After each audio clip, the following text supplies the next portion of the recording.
हामीले तिमीलाई जिताएर यहाँबाट पठाउँदैछौँ, तिमीलाई मत हालेर हामीले पठाउँदैछौँ होइन।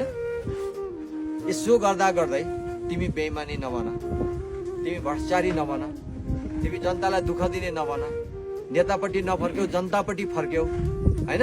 आफ्नो पार्टीपट्टि मात्रै होइन देशपट्टि फर्क्यौ भनेर पठाउनु पर्यो। तपाईँलाई शुभकामना दिएर पठाउनु। अनि नै म गतिलो हुन्छु।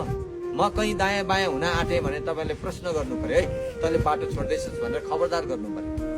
मैले केही कुरा गडबड गर्दैछु भने त बिग्रिन लागिस् भन्न सक्नु पर्यो। त्यस कारणले सबै नेता असल हुने हो भने, सबै मान्छे एकदम राम्रो हुने हो भने, सबै पार्टी राम्रो हुने, सबै धेरै हाम्रा मुख्य सडकहरू सबै पिच हुन्छन्, नभई नहुने कामहरू हुन्छन्, पानी नभएको ठाउँमा पानी पुग्छ होइन, कुलो नभएको ठाउँमा कुलो पुग्छ, सिप सिकाउनको लागि सिप आर्जन हुन्छ। त सबै मान्छे असल भयो भने त्यो हुने हो नि। तर म एक्लै असल भएर पनि सम्भावना छैन, अर्को एक्लै असल भएर पनि सम्भावना छैन। त्यस कारणले जनताले हरेक मान्छेले खबरदारी गर्नुपर्ने, नेता बिग्रेला कि आफूले भोट हाले मान्छे बिग्रेला कि भन्ने कुरा सधैँ प्रश्न गर्नु।